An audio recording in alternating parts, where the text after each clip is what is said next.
It's just a prison escape film, incidentally with superheroes or supervillains, or people who believe they're superheroes or supervillains. It's completely opposite. It's a superhero movie which incidentally has a prison break at the end. We just watched the superpowered central characters from M. Night Shyamalan's Unbreakable and Split being institutionalized in a nasty psychiatric hospital, and they've got 3 days to break out or die trying. Overall, it's the sequel to Unbreakable and Split, obviously. And was it a good sequel?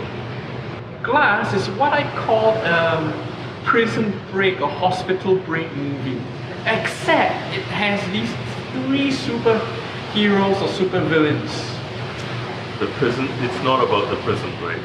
But it is. There is a prison break, or else, if this genre is not a prison break, we've watched about 110 minutes that weren't building up to anything. 130 minutes. Yeah, about. We seem to be talking about different movies.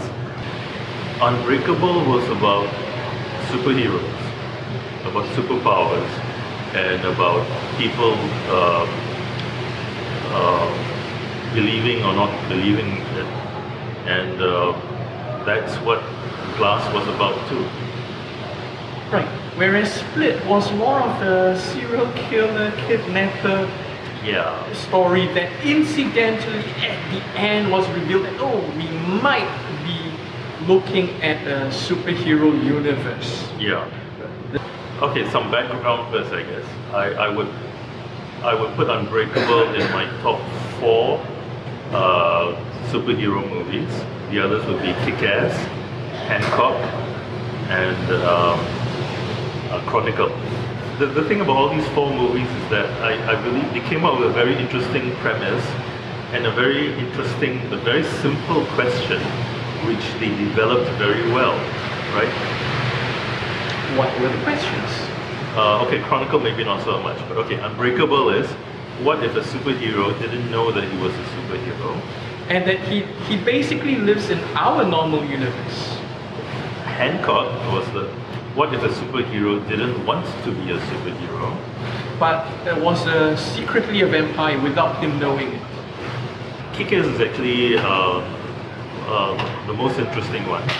It's what if a superhero didn't have superpowers? He wanted to use non-lethal means to fight crime. And the answer to that question is what happened. The answer is that he will get killed unless he is saved by cold-blooded vigilantes who are willing to kill, and in the end he becomes one of them. But it's put together so well that you don't realize that this is actually what they're saying. Right. Of course, let's talk about M. Night Shyamalan's different take from all these. To me, Unbreakable wasn't so much about the extrapolation of the question of what if a superhero didn't know he was a superhero, but Unbreakable was more about making the audience believe that superheroes were real, and not just that, by doing so without heavy use of special effects. So just through storytelling, he slowly gives you a piece at a time, and you think, oh yeah, okay, I buy this. It gives you the next piece and the next piece, and then before you know it, you believe that Bruce Willis's character David Dunn really is a superhero. Unbreakable starts off selling you that David Dunn is a superhero by having him survive a train crash, which no one else survives, and without even showing the train crash. I mean, this is like really efficient or cheap, economical movie making. Right, it's all about storytelling. And to jump ahead a bit, and suggesting stuff instead of actually showing it all. yeah, so like in Glass, they did the same thing. The budget for Glass was US $20 million, which is low. But Incredibly low and ridiculous for a superhero film. and like one of the, they kind of did the same thing. Like when the room was flooded with water, they didn't show the room being flooded with water. They should have showed the aftermath, and before that they showed the water tank emptying. So there's a lot of continuity in terms of the movie making style, the camera work, the storytelling between Unbreakable and Glass. So I saw Unbreakable as really an exercise in making you believe that superheroes were real. And had superpowers without actually blowing a budget. Yep. Incredible. And I think Glass really did carry on in that direction, and actually also made it a focus of the story about people believing superheroes. So that's the movie that I watched. Vernon seems to have watched a completely different movie. Right. If you are focused more on the story instead of the storytelling methods, this was basically Samuel L. Jackson's Mr. Glass,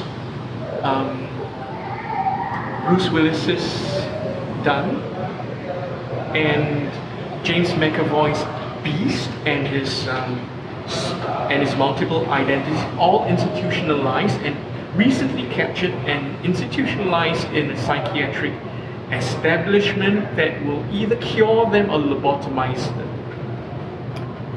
or send them to the execution chamber in just 3 days. So obviously the question is, how do they escape? Well, only Glass was threatened with lobotomy. So. Yes, but all three, I believe, were threatened indirectly with lobotomies. Which are actually illegal, so the movie's not perfect. Yeah. And also involuntary, what do you call it? Sedation, incarceration. Incarceration into a psychiatric place. It's not legal unless you've been charged with a crime, and it was not clear that David Dunn was charged with a crime. But yeah, all these are like nitpicks. They're nitpicking, but the whole point is when the three of them are stuck and the threats to their when there are actual threats to their lives by due process of the asylum put forward, then it means that the entire movie is a prison escape movie. No. That's the logic. That's the genre we're looking at, and for me, it's just a prison escape film, incidentally with superheroes or supervillains, or people who believe they're superheroes or supervillains. It's completely opposite. It's a superhero movie which incidentally has a prison break at the end. I think that the movie tries too hard to build itself up as a true part of the trilogy universe than to actually tell a good story. No, it told a good story, and there was like a lot of fan service, but this is fan service done well. Fan service does not equal good story. No, I'm saying it doesn't. That's why I'm saying that this is an example of fan story told well. I mean, done well, because the story was good, and the fan service just ties it tighter, more tightly to the prequels. Whereas things like Mary Poppins or Force Awakens, their fan service consists of like repeating the beats or the arcs of the previous movies. I would agree with you mostly there, but I think this movie actually committed the sin of repeating exactly the same beats as Unbreakable right at the end. No. Spoiler alert! No. But the spoiler is basically the same or really similar to Unbreakable, No, and you it's not. will find yourself groaning No, in the cinema. it's different. Okay, watch it yourself and see who's right. And from now on, you will know whose opinion to ignore for all subsequent reviews. It's obvious. Most superhero movies are really boring because you've got this guy with superpowers, and then He goes for a 3-act structure, he fails again, and then he succeeds. maybe he finds out how to use or control his superpowers. And it all has to do with his character flaws. He needs to learn something about himself and accept something about himself. And of course, the big budget DC Marvel ones, it all ends up in this huge special effects bonanza. But it's all cut very precisely into cookie cutter script or a plot device or a structure. They're basically interchangeable. So Which they are. So like for example, Aquaman, they didn't really try to extrapolate from his power or his capabilities. And the fact of being able to operate underwater didn't have much impact on the story. It was just like a different.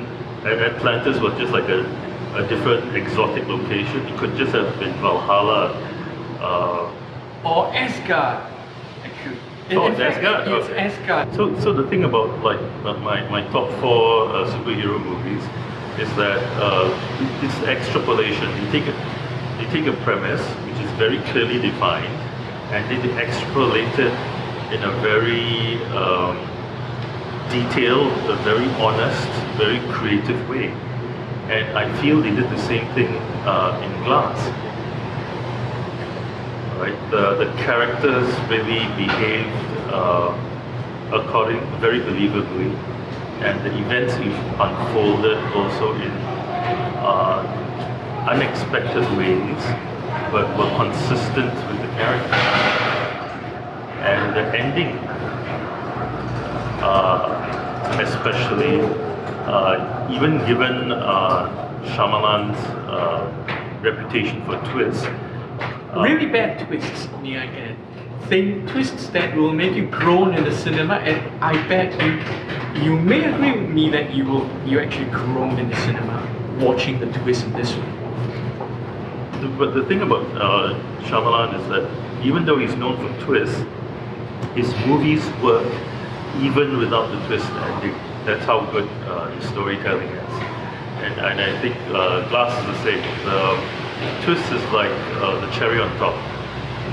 It's not the purpose of the movie to like set you up for a twist. Okay, that's how Kit sees it. How I see it is, if you watch this as a Prison Break movie, you know what to expect, you know what the genre conventions are, and it seems that M. Night is making a film where he expects the audience not to know what the genre conventions are, and basically too much time is spent on pussyfooting around the actual Prison Break or the realization there has to be a Prison Break. That's because it's not a Prison Break movie. But it is. You just destroyed your own thesis.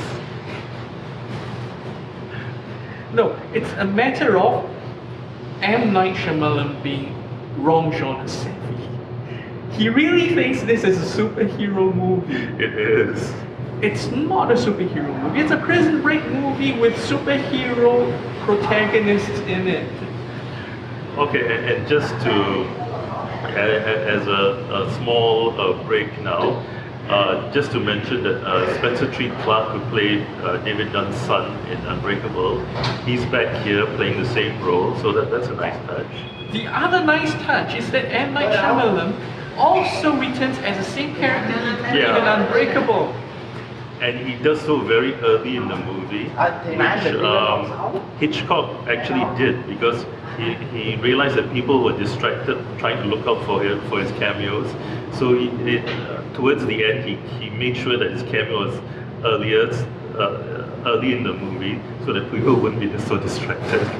So if you look at this as the Prison Break movie, the pacing is very off. The points of realization, the points of action, the points of planning come way too late, and this movie is probably half an hour longer than it should be if you watched it as a Prison Break movie. And you'll find that the last 10 minutes don't quite make sense in that short convention. So maybe you'd have better luck watching this as a superhero movie. Because it is a superhero movie. Most superhero movies, those that I disapprove of, it's quite obvious. Which ones do we disapprove of? Or do you and most of the DC and Marvel. I mean, it's very obvious what's going to happen, right? The superhero is going to fight franchise. It's going to fight the bad guy, and the superhero is going to win. And in the meantime, another superhero is introduced, so that it gives you an idea of the next great product to watch in 3 months' time. So the story does set up at the beginning that David Dunn and the Beast are like rivals, opponents. But only in the minds of the Beast. But yeah, you're still not sure that there's going to be a confrontation between them in the end, and that is what the movie is about. That is why it isn't a superhero movie, because the confrontation is not obvious. No, it is not. A superhero movie is not about confrontations. The superhero movie is about superheroes. It's about the clash of ideologies and viewpoints of what the superheroes and supervillains think they represent. That is, I would feel, a minor aspect of it. The real aspect, I feel, is just to believe that they are real.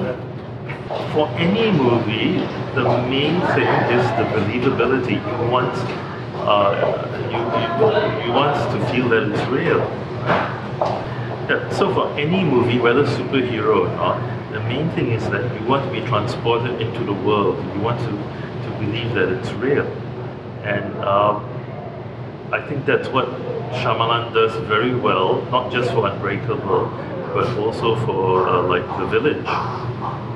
Yeah, I don't want to get too much into the details of the plot, especially in the end where there are a lot of like twists and revelations. But some of which you will grow. No, you will not. You will not expect it. You will grow once or twice. The twists. Because it's such an M Night thing to do. And you are surprised and disappointed both at the same time that he actually used that twist. Yeah, but it's a genre-savvy twist, to use Vernon's terminology. For me, I felt that this movie was really, really long.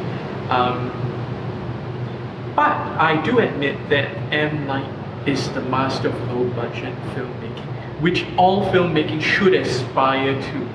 Budgets have really here's a plug for something that we can both agree. Budgets of films have really ballooned and skyrocketed to me, and it's ridiculous. The fundamentals of filmmaking are steadily being forgotten, and a lot of filmmakers and studios think they can fix everything that's wrong in film with more CGI, with higher budget. Doesn't work that way. For kids, it's about believability.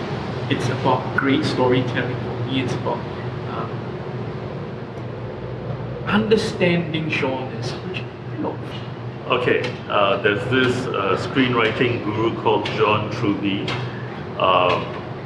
who I believe makes sense more than all the other guys, more than Save the Cat, more than I can't remember the other gurus, but like yes. So one of the things that John Truby says that yes, it's about genre. Hollywood is selling genres, but selling genres really terribly. But not really executing genres well enough, and forgetting genre conventions or flaunting them in ways that don't make sense. so if you're really interested in movies, in writing scripts or anything, definitely check out his book. To which we will link right below.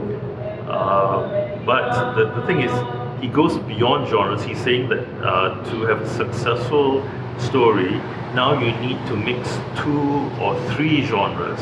Because if you just follow one genre, it's too boring, it's too predictable. So I think that might be what is confusing our dear friend over here. When you mix 2 or 3 genres, a poor Vernon gets confused. No, there is always a gimmick and twist. The problem here is that M. Night has gotten the twist mixed up with the gimmick. Okay, But you know, we beg to differ.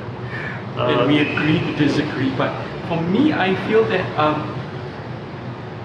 M. Night does tell very intellectual, clever stories. He does it sometimes by ignoring genre conventions or mixing up the gimmick with a twist. But anyway, with a US $20 million budget, and with this is good enough for 20 million, right? and a movie of this quality, it's definitely going to make money, which is great, because I would like to see more from this universe. And that's the end of our review. We'll see you next week. And yeah, because this is a PG-rated review, I have to switch off now before I punch the lights out of Vernon. If you see him next week, he'll have a black eye. Or 2.